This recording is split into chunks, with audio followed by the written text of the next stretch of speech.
दोस्तों, पिछले कुछ समय से तुर्की और भारत के रिलेशंस को लेकर काफी चर्चा देखने को मिल रही है।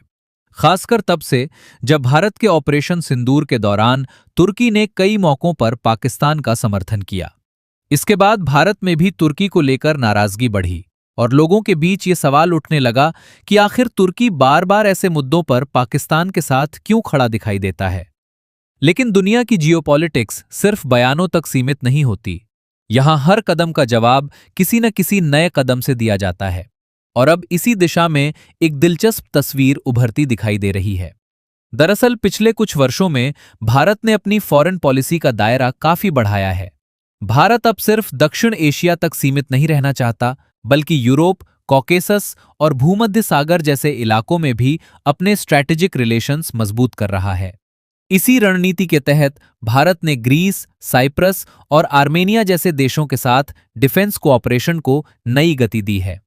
दिलचस्प बात यह है कि इन तीनों देशों के तुर्की के साथ अलग-अलग मुद्दों पर लंबे समय से मतभेद रहे हैं। इसलिए जब भारत इन देशों के साथ अपने रिश्ते मजबूत करता है, तो उसकी चर्चा स्वाभाविक रूप से तुर्की तक भी पहुंचती है। अगर आर्मेनिया की बात करें, तो भारत और आर्मेनिया के डिफेंस रिलेशंस पिछले कुछ वर्षों में काफी मजबूत हुए हैं। कई महत्वपूर्ण डिफेंस डील्स हुई हैं और दोनों देशों के बीच सुरक्षा सहयोग भी बढ़ा है। दूसरी तरफ ग्रीस के साथ भारत ने समुद्री सुरक्षा और मिलिट्री एक्सरसाइजेस पर खास ध्यान देना शुरू किया है। भूमध्य सागर का इलाका आज दुनिया के सबसे महत्वपूर्ण क्षेत्रों में गिना जाता है। इसलिए यहां भारत की बढ़ती मौजूदगी को सिर्फ एक सामान्य डिप्लोमैटिक एक्टिविटी नहीं, बल्कि एक बड़ी स्ट्रेटेजिक प्लानिंग के रूप में देखा जा रहा है। लेकिन इसी बीच पश्चिम एशिया से भी ऐसी खबरें सामने आने लगी हैं जिन्होंने कई देशों का ध्यान अपनी तरफ खींच लिया है। तुर्की और इजराइल के बीच बढ़ती बयानबाजी, सीरिया में बदलते हालात और क्षेत्रीय प्रभाव की लड़ाई ने नई चिंताएं पैदा कर दी हैं। कई इंटरनेशनल एक्सपर्ट्स का मानना है कि आने वाले समय में ये तनाव और बढ़ सकता है। ऐसे में सवाल ये है कि आखिर तुर्की को लेकर इतनी चर्चा क्यों हो रही है? इजराइल उसकी गतिविधियों पर इतनी करीबी नजर क्यों रख रहा है? और एर्दोगन सरकार हाल के दिनों में ऐसे कौन से फैसले ले रही है जिनकी चर्चा अंतर्राष्ट्रीय मीडिया में लगातार हो रही है? दरअसल देखा जाए तो तुर्की को लेकर चर्चा सिर्फ भारत के बढ़ते डिप्लोमैटिक और डिफेंस रिलेशंस तक सीमित नहीं है। पिछले कुछ समय से पश्चिम एशिया में भी तुर्की की गतिविधियों पर काफी नजर रखी जा रही है। खासकर इजराइल के साथ उसके रिश्तों में आई कड़वाहट ने कई नए सवाल खड़े कर दिए हैं। एक समय था जब दोनों देशों के बीच व्यापार और सहयोग के कई रास्ते खुले हुए थे, लेकिन अब हालात पहले जैसे नहीं दिखाई देते। गाजा युद्ध के बाद दोनों देशों के बीच बयानबाजी लगातार तेज हुई है और भरोसे की कमी भी साफ दिखाई देने लगी है। इसी बीच कुछ अंतर्राष्ट्रीय रिपोर्ट्स में दावा किया गया कि तुर्की अपनी मिलिट्री प्रिपेयर्डनेस को तेजी से बढ़ा रहा है। तुर्की ने हाल के समय में अपने डिफेंस प्रोग्राम्स, ड्रोन प्रोजेक्ट्स और मिसाइल कैपेबिलिटीज पर काफी निवेश किया है। इसके अलावा सरकार को आपातकालीन परिस्थितियों में ज्यादा अधिकार देने वाले कुछ नियमों को लेकर भी चर्चा हुई। तुर्की सरकार का कहना है कि ये कदम राष्ट्रीय सुरक्षा और बदलते क्षेत्रीय हालात को देखते हुए उठाए जा रहे हैं। लेकिन दूसरी तरफ कई एनालिस्ट मानते हैं कि इसके पीछे सिर्फ सुरक्षा नहीं, बल्कि क्षेत्रीय शक्ति संतुलन की राजनीति भी काम कर रही है।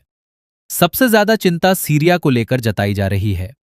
आज सीरिया ऐसा इलाका बन चुका है जहां कई देशों के हित आपस में टकरा रहे हैं। तुर्की की सेना भी वहां मौजूद है और इजराइल भी समय समय पर अपने सुरक्षा हितों के आधार पर सैन्य कार्रवाई करता रहा है। यही वजह है कि दोनों देशों की गतिविधियां कई बार एक ही क्षेत्र के आसपास दिखाई देती हैं। डिफेंस एक्सपर्ट्स का मानना है कि जब दो ताकतवर देशों की सेनाएं एक ही इलाके में सक्रिय हों, तो तनाव बढ़ने का खतरा हमेशा बना रहता है, चाहे कोई भी पक्ष सीधे युद्ध नहीं चाहता हो। इजराइल की सुरक्षा एजेंसियां और डिफेंस एनालिस्ट भी तुर्की की गतिविधियों पर करीबी नजर रख रहे हैं। वहीं तुर्की लगातार ये संदेश देने की कोशिश कर रहा है कि वो क्षेत्रीय मामलों में अपनी भूमिका को कम नहीं होने देगा। लेकिन समस्या ये है कि जब एक देश एक साथ कई मोर्चों पर सक्रिय हो जाता है, तो उसके सामने चुनौतियां भी बढ़ने लगती हैं। आज तुर्की को यूरोप, भूमध्य सागर और पश्चिम एशिया से जुड़े कई जटिल मुद्दों का सामना करना पड़ रहा है।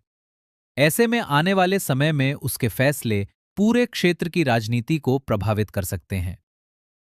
लेकिन कहानी का सबसे दिलचस्प हिस्सा अभी बाकी है, क्योंकि एक तरफ तुर्की पश्चिम एशिया में बढ़ते तनाव का सामना कर रहा है, वहीं दूसरी तरफ भारत भी अपने स्ट्रैटेजिक पार्टनरशिप्स को लगातार मजबूत कर रहा है। फिलहाल एक बात साफ है कि अब किसी भी देश की ताकत सिर्फ उसकी सेना या उसकी अर्थव्यवस्था से नहीं मापी जाती, बल्कि इस बात से भी तय होती है कि उसके कितने मजबूत दोस्त हैं और वो अंतर्राष्ट्रीय मंचों पर कितना प्रभाव रखता है। यही वजह है कि भारत पिछले कुछ वर्षों में लगातार नए स्ट्रैटेजिक पार्टनरशिप्स बनाने पर जोर दे रहा है। चाहे यूरोप हो, मध्य पूर्व हो या फिर कॉक्सस का इलाका, भारत हर जगह अपने रिलेशंस को मजबूत करने की कोशिश कर रहा है। दूसरी तरफ तुर्की भी खुद को एक बड़ी क्षेत्रीय शक्ति के रूप में स्थापित करना चाहता है, लेकिन चुनौती ये है कि एक साथ कई मोर्चों पर सक्रिय रहने से जोखिम भी बढ़ जाते हैं।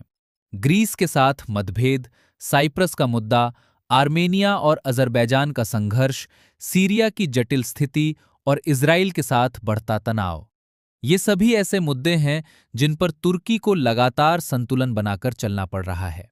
ऐसे माहौल में कोई भी गलत फैसला उसकी मुश्किलों को और बढ़ा सकता है। भारत की तरफ देखें तो नई दिल्ली ने सीधे टकराव की जगह पार्टनरशिप और डिप्लोमेसी के रास्ते पर ज्यादा ध्यान दिया है। ग्रीस, साइप्रस और आर्मेनिया जैसे देशों के साथ बढ़ता सहयोग इसी रणनीति का हिस्सा माना जाता है। साथ ही भारत अपने डिफेंस एक्सपोर्ट्स को भी लगातार बढ़ा रहा है। इससे एक तरफ भारतीय रक्षा उद्योग को फायदा मिलता है, तो दूसरी तरफ दुनिया के अलग अलग क्षेत्रों में भारत की स्ट्रैटेजिक प्रेजेंस भी मजबूत होती है।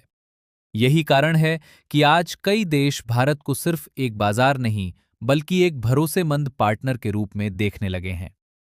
वहीं पश्चिम एशिया में इजराइल और तुर्की के रिश्तों पर भी पूरी दुनिया की नजर बनी हुई है। फिलहाल दोनों देशों के बीच सीधा सैन्य टकराव नहीं है, लेकिन तनाव जरूर मौजूद है। सीरिया जैसे संवेदनशील इलाके में जहां कई देशों के हित आपस में टकराते हैं, वहां छोटी सी घटना भी बड़े विवाद का कारण बन सकती है। यही वजह है कि डिफेंस एक्सपर्ट्स लगातार सावधानी बरतने की सलाह देते हैं, क्योंकि इतिहास गवाह है कि कई बड़े संघर्ष ऐसी घटनाओं से शुरू हुए जिनकी शुरुआत में किसी ने कल्पना भी नहीं की थी। कुल मिलाकर आज तुर्की, भारत और इजराइल से जुड़ी ये घटना हमें एक बड़ी सीख देती है। जियोपॉलिटिक्स में स्थायी दोस्त या दुश्मन नहीं होते, बल्कि स्थायी होते हैं देशों के हित। जो देश समय के साथ अपनी रणनीति बदलते रहते हैं, वही लंबे समय तक मजबूत स्थिति में बने रहते हैं। अब आने वाले वर्षों में ये देखना दिलचस्प होगा कि तुर्की अपनी वर्तमान चुनौतियों का सामना कैसे करता है। बाकी इस पूरे मुद्दे पर आपकी क्या राय है, हमें कमेंट करके जरूर बताइए। पर इस वीडियो को लाइक करके अपने मित्रों तक भी जानकारी जरूर से जरूर पहुंचाइए, और साथ ही चैनल को भी सब्सक्राइब करके बेल आइकन को ऑल पर सेलेक्ट करना मत भूलिए।